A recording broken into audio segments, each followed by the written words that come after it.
Abençoemos aqueles que se preocupam conosco, que nos amam, que nos atendem às necessidades. Valorizemos o amigo que nos socorre, que se interessa por nós, que nos escreve, que nos telefona, para saber como estamos indo. A amizade é uma dádiva de Deus, presente no coração daqueles que cruzam o nosso caminho. Mais tarde, haveremos de sentir falta daqueles que não nos deixam experimentar a dor da solidão. Que possamos consolar uns aos outros em todos os dias da nossa vida. Chico Xavier. Olá, seja bem-vinda, seja bem-vindo a mais um estudo reflexivo da obra O Consolador. Vossa presença muito nos alegra, muito nos honra. Esse programa é proporcionado pelo Centro Espírita de Caridade, Luiz Monteiro de Barros. Faça parte dessa família espiritual. E hoje na bancada os facilitadores Caetano, José Nilson e Wilson Trindade. Boa noite, cavalheiros. Boa noite. Boa noite. Então, dando continuidade hoje na leitura da pergunta de número 307. E a pergunta é: por que disse Jesus que o escândalo é necessário, mas ai daquele por quem o escândalo vier? E a resposta: num plano de vida onde quase todos se encontram pelo escândalo que praticaram no pretérito, é justo que o mesmo escândalo seja necessário como elemento de expiação, de prova ou de aprendizado, porque aos homens falta ainda aquele amor que cobre a multidão de pecados. As palavras do ensinamento do Mestre ajustam-se, portanto, de maneira perfeita à situação dos encarnados do mundo, sendo lastimáveis os que não vigiam por se tornarem, desse modo, instrumento de tentação nas suas quedas constantes através de longos caminhos. Caetano. O interessante é que você vai passar novamente por uma situação na sua vida do que já enfrentou lá e você caiu na tentação, vamos dizer assim, passou vergonha, humilhação e assim por diante, e aí você reconheceu, mas você tem que passar pela experiência agora novamente. E assim, é interessante porque quanto mais você se torna compreensivo com os erros ou os equívocos dos outros, é um sinal de que você já passou por isso e compreende essa falha das pessoas. Da mesma forma que eu quero que tenham misericórdia para com as minhas faltas, né? Então é muito interessante porque a doutrina espírita chama você fazer esse mergulho interior, porque você vai se conhecer.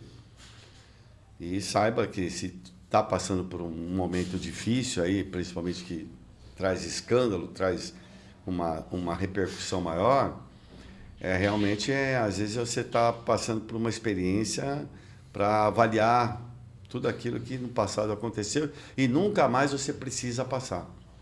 Esse é a grande sacada, não precisar mais passar por isso, porque você já compreendeu. E quando passar por uma situação difícil, você não sofrer tanto, né? Então, eu enxergo mais ou menos dessa forma, assim, sabe? Não sei se eu confundi muito. Não confundiu, mas é interessante a maneira que o Emmanuel chama a atenção disso, né? Porque a gente às vezes não imagina, por exemplo, a guerra, um exemplo. A guerra é uma coisa terrível, mas às vezes a necessidade da guerra no estágio evolutivo nosso. Isso. E vai sofrer sequência daquilo, normalmente, as pessoas que precisam passar por aquela experiência. Porque você vê, por exemplo, teve a Segunda Guerra Mundial, o Brasil foi muito pouco atingido, né? Muito pouco. Os Estados Unidos teve país que a guerra praticamente foi em cima dele. A Europa toda ali em cima. É um sofrimento. Então o escândalo, agora é o que ele diz, agora ai de quem provocar o escândalo.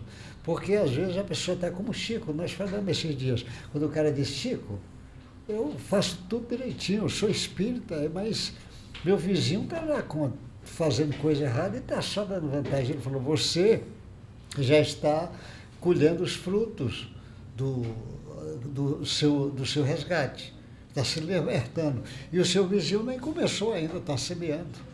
Então, às vezes, o escândalo tem que vir agora, como ele diz, agora ai de quem provocou o escândalo. Por exemplo, a Segunda Guerra Mundial. O Hitler é um dos principais responsáveis por isso. Não é fácil o cara que provocou isso. Ele provocou um escândalo para milhões de pessoas. Ao cara diz, mas como uma guerra? Mas o planeta nosso, o que mais teve foi guerra. Muita gente que é devedor nessa história de guerra. É verdade. Então precisava, às vezes, um escândalo. Nós estamos vivendo agora no Brasil os momentos que você para refletir. Por exemplo, o Rio Grande do Sul inundou um estado todo daquele tamanho. Nós temos 60% das matas nossas aqui se queimando. É um momento, com certeza está tendo resgate em cima disso. Não é uma coisa comum. Agora, como ele diz, agora ai de quem provocar isto.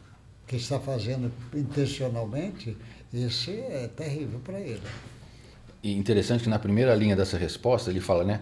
Nesse plano de vida onde quase todos se encontram pelo escândalo que praticaram no pretérito.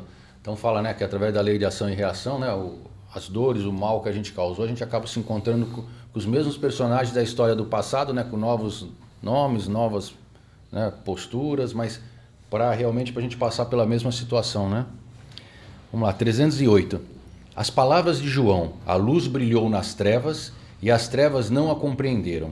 Tiveram aplicação somente quando na exemplificação do Cristo há 2000 anos ou esta aplicação é extensiva hoje, à nossa era? Resposta. As palavras do apóstolo referiam-se à sua época. Todavia, o simbolismo evangélico do seu enunciado estende-se aos tempos modernos, nas quais a lição do Senhor permanece incompreendida para a maioria dos corações, que persistem em não ver a luz, fugindo à verdade. Ele está chamando o convite que todos os religiosos, que principalmente respeitam Cristo, né? Se a gente pegar os islâmicos, respeitam que o Cristo é um profeta. E aí não só eles, principalmente os que seguem o Cristo, que esse seguir que não seja de boca, e sim de coração, né? Então, quando a gente traz a informação e não traz para dentro, na formação do espírito imortal, é como se a gente não tivesse respeitando aí a luz, não no momento, né, que a gente se encontra ainda em trevas aí no sentido de ignorância das leis divinas, ignorância dos sentimentos, né? Então, um convite de Emmanuel, olha, vai para dentro, brilha a vossa luz, né? Um olhar amoroso perante a você mesmo, porque se o planeta, todos que estão encarnados, vê o número de ateus, a minoria, vê o outro lado, que é os espiritualistas, aplicasse os ensinamentos do Cristo, com certeza nós já estaremos muito tempo no mundo de regeneração. Né? E o Emmanuel conta no livro Caminho da Luz, daquele monge de Manilha que disseram que ele estava defendendo, acho que Marrocos ou Espanha, que dominava lá a Manilha, e ele não estava, disseram que ele traiu o país, e ele não estava envolvido. Aí foi preso, lá um país muito muçulmano, prenderam e foi condenado à pena de morte. Quando estava já para ser morto, ele começa a gritar, mas eu sou inocente, como é que pode uma injustiça dessa? Eu não fiz nada, não fiz nada. E o monge vai reclamando. Aí chega um funcionário lá, aproxima dele e diz, monge, Jesus também era inocente. Aí ele acalma, fica calmo, porque ele está dizendo que esse cara disse, Jesus também era inocente. Ele acalma, o verdugo chega, o carrasco, e pede perdão para ele, porque vai ter que falar. Ele falou, não precisa pedir perdão, você já está perdoado e você pode cumprir o seu dever. O monge que estava no desespero só escutou a frase, Jesus também era inocente. Estava em trevas, quando veio uma luz. Uma luz em cima de um funcionário que disse isso para ele. Eu sou inocente. Isso é interessante, porque historicamente, se você repara bem, essa história de você se conhecer, ela é muito recente, né, Zé? Esses estudos. Porque a grande finalidade é essa, você se conhecer. E aí o Espiritismo é você se reconhecer como um espírito imortal e viver dessa forma, né? Então a gente, a duras penas mesmo, né? Pela nossa inferioridade, a gente sofre bastante. Mas essa autoiluminação, essa luz aí, ela vem sendo oferecida para a gente, agora que a gente está começando a aceitar, né? É interessante que ele fala, né? Foi lançadas essas palavras para aquela época, mas atual. Sim. Porque esse negócio da luz, como você falou da autoiluminação, eu acho que é do esforço que a gente tem, cada um de nós fazer, para mudar, para vencer as nossas imperfeições, os nossos vícios e fazer eclodir as sementes das virtudes divinas que respondem para Kardec que todos nós já somos criados com as sementes dentro de nós. Mas essa modificação da gente se melhorar, ela é trabalhosa e muitas vezes dolorida, e você tem que abandonar velhos hábitos que são prazerosos, que são gostosos. E aí você vai modificar um comportamento, às vezes, sei lá, de bebida, de um vício, de um fumo, de uma droga, sexolatria, que é gostoso, que é prazer para você. E aí é difícil. Então, ele fala que a mensagem foi trazida, mas a gente não quer mudar porque a gente ainda é teimosinho, né? Não, porque na realidade você vive muito tempo na matéria, na ilusão da matéria, nas tentações, nas seduções. Você vive isso aqui, as coisas da matéria. Mas olha, você não pertence a essa matéria. Isso é uma ilusão. Está despertando aí dentro de você ainda essas sensações. Mas agora, com o advento da doutrina espírita, a gente tem uma tendência agora a modificar esse quadro. Então, porque você vai viver agora, olha, eu sei que eu sou um espírito imortal, eu não pertenço a essa questão da matéria, e eu preciso agora alimentar minha alma, e não mais o corpo, né? Que a gente vem alimentando o corpo só, a matéria, os valores são materiais. E agora os valores têm que ser espirituais, né? Que são uma consequência dos seus valores morais. Então, eu vejo que é uma caminhada, né? do ser humano, do ser espiritual. Agora ele começa a enxergar a luz dele. Ele está enxergando, começando agora, com o advento do espiritismo, porque até então a gente estava meio cego mesmo, por mais que tenham visto aí, vindo milhares de pessoas nos alertar, a matéria, você encarnar, desencarnar, encarnar, desencarnar, imagine quantos milhões de vezes. E assim, que lucidez você tinha no mundo espiritual da desencarnação? Às vezes nenhuma, porque você está vivo. Esse negócio de encarnar e desencarnar é muito louco, né? Porque você nunca morre, você sempre está vivo. Você só vai apenas vai transferir a sua vibração de um jeito para outro, para as experiências aqui. Então, por isso que eu vejo a compaixão da espiritualidade por conta da dificuldade que está encarnado, de viver a matéria tantos milhares e milhões de anos. Agora a gente precisa se desprender, ó, vamos iniciar esse processo de desprendimento, né? Por isso que eu vejo tanta compaixão, tanta gente ajudando, espírito protetor, espírito amigo, guia espiritual, anjo da guarda. É uma multidão querendo, né, Zé? É porque você veja como ele diz, a luz. A luz está na essência espiritual. Ele diz, e as trevas não reconhecem. Não é? Então, você veja a luta que é com os nossos corpos, com as famílias. O sujeito se iluminou, ele acordou para esse caminho, filho, marido, mulher, irmãos, os amigos, às vezes não compreende, porque você acordou, as trevas não compreendem. Agora traz isso para os nossos corpos espirituais. O nosso corpo físico, ele quer a coisa bem física. O nosso duplo etérico, ele quer as sensações. O nosso perispírito, ele quer as emoções. E a essência vai ter uma luta com isso tudo, porque a personalidade está em cima desses. Então, a luta é com os corpos, nosso mesmo, corpos familiares, mas os nossos. É uma luta, porque, como ele disse, o jeito diz, mas você vai beber, mas eu gosto do vinho, gosto da bebida, mas você, no sexo, você está abusando, mas não tem problema nenhum. E aí ele vai entrando, é uma luta muito grande. Então, realmente, a luz chega e as trevas não reconhecem. Ela não reconhece. Não. É que nem a lagarta lá, né? Imagina a briga que é sair daquele casulo lá, né? Não é tão simples assim.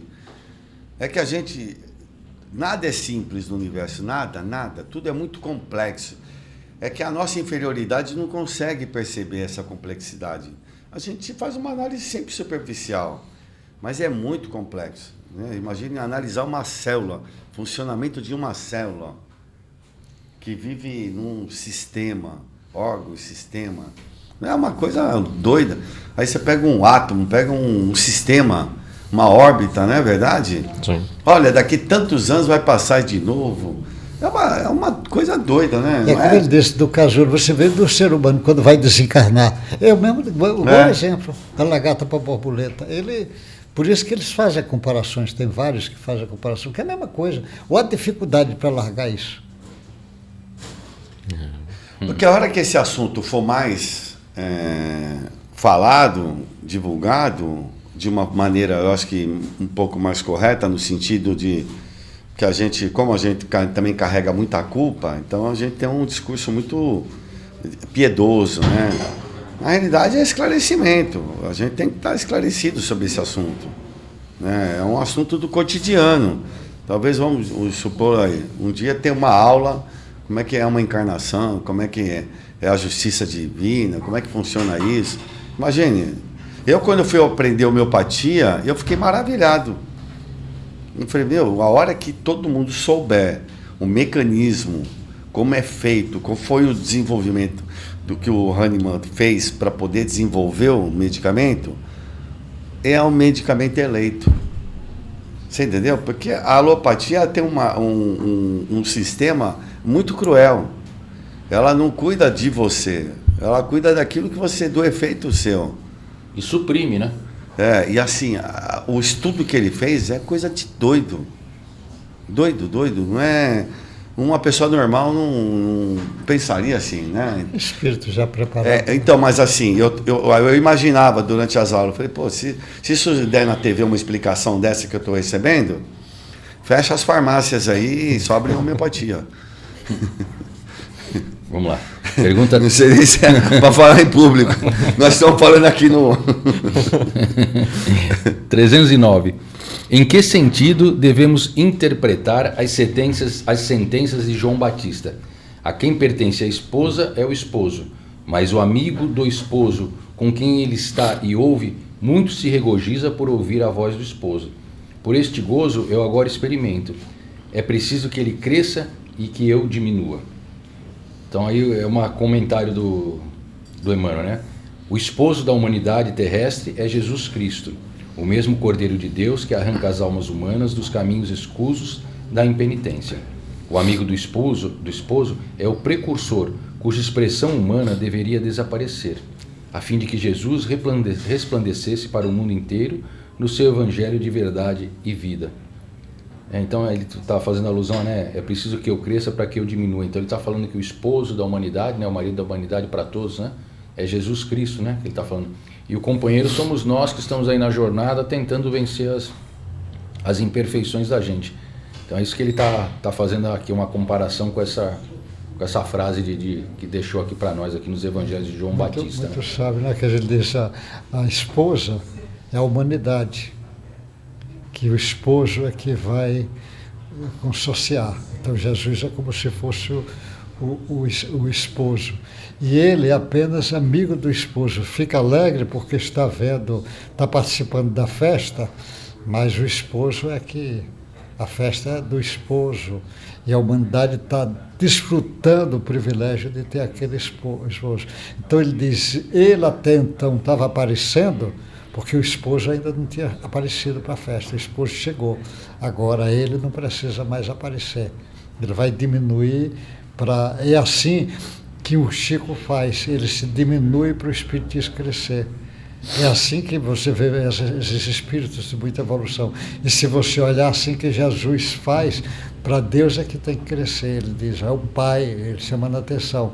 Então esse processo é assim que os espíritas têm que fazer. Quem tem que crescer é o espiritismo. É Jesus, não somos nós. Apenas estamos participando. Essa consciência é muito forte. Essa comparação de esposo, tem alguns grupos de teologia que trabalham muito isso. É o esposo, o amante, o amado, ele usa muito esse termo. E a humanidade é como se fosse a esposa. A esposa vai ficar... Então a humanidade vai ficar feliz porque o esposo chegou. Mas o esposo, não é? Mas o pai do esposo é que é Deus, que faz os Deus. Então é por isso que ele vai chamando essa atenção.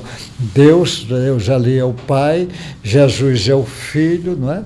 E o Espírito Santo que vem. Por isso que ele pega essa teologia que veio lá lá do início, lá cristianismo para falar. E traz isso, cria uma confusão muito grande na cabeça das pessoas. Dizem, esposo, que história é essa que ele está falando? Essa frase do João, ele sabia o que estava dizendo. E a colocação dele é muito... Agora, ele que... Porque o próprio João, você vê, Jesus fala, quando João desencarna, ele fala dos filhos de mulher, ou seja, que precisa da reencarnação ainda, é o maior que tem aqui. Mas no reino de Deus, ou seja, que não precisa mais de reencarnação, o menor lá é maior do que ele. Então ele está chamando filho de mulher quem precisa ainda da reencarnação. Quando ele diz filho do homem, é que não precisa mais da reencarnação. Você veja, ele não precisa mais. Esse termo Jesus usa muito, filho de mulher precisa ainda da reencarnação. Ele usa muito esse trabalho, o João faz isso bem. Não, tudo bem. 310. A transfiguração do Senhor é também um símbolo para a humanidade? Todas as expressões do Evangelho possuem uma significação divina, e no Tabor contemplamos a grande lição de que o homem deve viver a sua existência no mundo, sabendo que pertence ao céu por sua sagrada origem, sendo indispensável desse modo que se desmaterialize a todos os instantes para que se desenvolva em amor e sabedoria, na sagrada exteriorização da virtude celeste, cujos germes lhe dormitam no coração. Bonito, né? No momento que mostra Moisés, né, vai ser também materializado, e João Batista, que havia desencarnado, representando Elias. Né? Então, ele, como fala o Sr. José Nilson, sempre lembrando essa importância do João Batista de ligar o passado no presente, na época, né, e preparando para o futuro, né? Então Pedro fica tão admirado, né, que pede para construir um tabernáculo, e Jesus faz a advertência, né, não revele enquanto eu volte para o Pai, né? E aí o Emmanuel vai para esse lado, ó, somos espíritos imortais, estamos usando uma belíssima instrumento de trabalho que é o corpo físico, mas nós não somos homem. E aí lembra até as respostas do Livro dos Espíritos, em vários momentos os espíritos lembrando para Kardec, porque tu estás pensando como homem e não como espírito. Então, e aí Kardec sobre, né, vivenciar essa alerta dos benfeitores espirituais. Essa lição do Tabor, ela é riquíssima, porque ela tem um bocado de coisas. Por exemplo, sem o conhecimento do Espiritismo, como é que vai explicar o Tabor se não for com o pensamento do milagre? Do milagre ou do hipnotismo, que o povo aqueles três estão hipnotizados para ver a cena. Não, com o conhecimento do Espiritismo, o cara diz, se materializou os três espíritos. Jesus exteriorizou, aparece lá, e os outros dois se materializou, belíssimo. E os outros dois disse ali, porque Jesus, na governança do planeta Terra, esses dois são muito importantes na governança. Talvez o João Batista como símbolo da mediunidade, porque esse camarada aparece em várias histórias para ser e o Moisés como símbolo do homem que trouxe a legislação para o planeta. E só que João traz a legislação humana da personalidade. E Jesus traz a legislação divina, ou seja, a legislação de humana é aquele, porque é dentro por dentro, começa todo o trabalho de legislação começa a partir de Moisés, das leis, e recebe os mandamentos. E Jesus, ele traz agora uma nova legislação, que é a legislação divinal, ou seja, não é mais da personalidade, é a legislação que é para predominar o amor e a fraternidade. É a de Jesus. Então, no futuro, os espíritos na evolução, a legislação nossa vai ser em cima do amor e da fraternidade, que é a que Jesus trouxe. Agora, Moisés tinha que vir primeiro, a personalidade tinha que vir primeiro. E precisava alguém dar as bases. Então, por isso que esse Moisés é de uma importância imensa. Ele deixou uma base que todo direito depois vem em cima do trabalho dele. Todo direito e todos os trabalhos sociais vêm em cima do trabalho de Moisés. Então, porque ele deixa isso para a humanidade. as leis sociais para os homens e as leis jurídicas. Então você vai ver depois o direito romano, mas está em cima do trabalho. Os direitos da igreja que ela vai criar, que vai tudo em cima. Os direitos todos vêm depois de Moisés. Então ele é de uma importância imensa. E lei da justiça, você vê no livro dos Espíritos, ele coloca como a penúltima lei mais importante. As leis morais é a penúltima. Depois da justiça, só a perfeição total. Então você vê justiça e junta do amor. Ele bota justiça, amor e caridade ali junto. Ele coloca. Você vê a sabedoria também dos espíritos que estavam coordenando o trabalho de Kardec. Ó. Bota nessa sequência desse aí. Ele sabia. É isso aí. É de uma... 311. Qual o sentido da afirmativa do texto sagrado acerca de Jesus? Não tendo Deus querido sacrifício nem oblata, lhe formou um corpo. Para Deus, o mundo não mais deveria persistir no velho costume de se sacrificar nos altares materiais em seu nome, razão por que enviou aos homens a palavra do Cristo, a fim de que a humanidade aprendesse a sacrificar no altar do coração, na ascensão divina dos sentimentos para o seu amor. Ele está falando aqui que não tem necessidade naquela época, o sacrifício, né, do pombinho para quem era mais humilde, quem tinha mais dinheiro era o cordeiro, né, e a gente vê na história da humanidade sacrifícios até de humanos aí, né, as virgens jogadas do penhasco, em negócio de vulcão, quando se achava que isso seria aplacar ali a ira divina, né, e ele fala que não, que o maior sacrifício que ele vai mostrar para nós é a nossa modificação através do nosso coração, do nosso comportamento, né? Que ele vai trazer essa comparação aqui, né? Se você vê o Moisés de novo, as pessoas sacrificavam gente lá atrás. Moisés vai e tira a gente e coloca animal no lugar. Já foi uma revolução, né? É uma revolução. Depois Jesus chega, agora não precisa dar sacrifício nenhum. Ele vai ser o sacrifício, o cordeiro. É ele, porque ele sacrificava cordeiro também, um dos sacrifícios. Então Jesus é o cordeiro. Por isso que ele diz o cordeiro do mundo que tira os pecados. Mas ele é o cordeiro, ou seja, o sacrifício agora das pessoas é seguir o cordeiro. É esse o sacrifício nosso. Olha como mas tinha que vir, então Moisés tinha que vir antes de Jesus aqui para nós. É. A sabedoria. A sabedoria divina é perfeita, né? A cartilha é essa, né? Essa a gente está obedecendo a cartilha. Quem tiver olhos de ver, vai... Eu não sei o significado dessa palavra, porque você sabe me falar, oblata? Oblata? É que ele fala, não tendo Deus querido sacrifício nem oblata. Não conheço essa palavra. Devia ter visto Olha, deve ser um sinônimo de sacrifício. Vai ficar aqui como lição de casa para todos, hein? Olha no Google aí, vai saber. É O-B-L-A-T-A, oblata. Não sei nem se a pronúncia está correta, tá, pessoal? Mas vamos procurar para ver o que significa aqui. Né? Deve ser o tipo de alguma coisa de oferenda aqui que ele está falando. Vamos lá, 312. Eu acho que está já no... É a última essa. Vamos fazer a última, a gente vai. Como interpretar a afirmativa de João? 3 são os que fornecem testemunho no céu: o Pai, o Verbo e o Espírito Santo. E a resposta: João referia-se ao Criador, a Jesus, que constituía para a terra a sua mais perfeita personificação, e a legião de espíritos redimidos e santificados que cooperam com o Divino Mestre, desde os primeiros dias da organização terrestre, sobre a misericórdia de Deus. Então está falando aqui dos 3, o Pai, o Verbo e o Espírito Santo aí.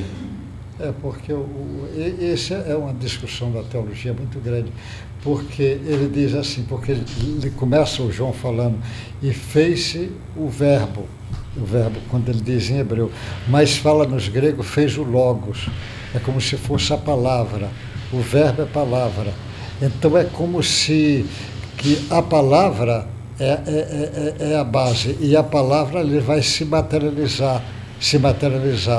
Então o Filho é a materialização lá da palavra, o Filho, Jesus. Então, como Jesus é o Espírito mais próximo de Deus no nosso entendimento, ele mostra Deus e Jesus esse Espírito. E depois vem os Espíritos Santos, que seria a essência de cada um. Como aqueles que trabalhavam com Jesus já estavam num grau de evolução muito grande. Então, a palavra, o som, é uma base imensa do que Deus fez a palavra. Por isso que ele diz, e o verbo se fez carne. Então o verbo, ou seja, a palavra se materializou formando a carne. E fala da importância da gente verbalizar o que a gente quer, né? Não, né? Por isso que Jesus fala, basta pensar. Você pensou, você materializou. Toda a materialização vem do pensamento. Então imagine o espírito, até mesmo os átomos. Ele foi, porque está lá a matéria primitiva. E com o pensamento, aqueles seres criaram os átomos. Os átomos foram criados. Que dos átomos vai criar as moléculas, vai criar toda a matéria, vai criar. Mas o começo vem lá do pensamento. Então o pensamento faz o verbo. Isso daí dá muita discussão na teologia, mas na realidade é assim, é em cima da palavra. Então você vê que ele diz assim, e Deus diz, faça-se a luz, não é? Olha como que ele está falando, porque é o princípio inteligente e o princípio material. Então isso daí de Deus, a gente não tem nem condição de entender isso, mas sabe que é da lá, porque ele deixou tudo matéria, como Deus é o Criador, nós somos co-criadores. Os co-criadores vai trabalhando nessas possibilidades. Os co-criadores, não é? Obreiro. Obreiro. Ele está esperando a obra não está inacabada. E aqui cada um é obreiro. Agora, Gostei se é um pedreiro tema. bom, se é um obreiro bom. Gostei do tema aí. Não é verdade? Agora, teve um benfeitor chamado Diogo, que falou que oblata, nosso benfeitor é uma brincadeira nossa aqui, o Diogo deu aqui através do Google, oblata, na cerimônia da missa, quando o padre pega a hóstia e o vinho, isso é oblata, né? Põe no cálice lá, antes da sua congregação. É aquela oferenda do corpo do Cristo que ele faz? Obrigado, Diogo. É o benfeitor Diogo, muito bom, que trabalha aqui na nossa produção, viu? Obrigado. Então aí já facilitou a nossa vida, hein, pessoal? Referendo à Eucaristia da missa aí. Legal. Muito bom. Então agradecemos facilitadores, Wilson Trindade, José Nilson, Caetano de Santos e você que em casa pôde emitir bons pensamentos e fazer observações em torno dessa belíssima obra, O Consolador. Com a permissão divina, nos vemos daqui a 15 dias. Muita paz a todos.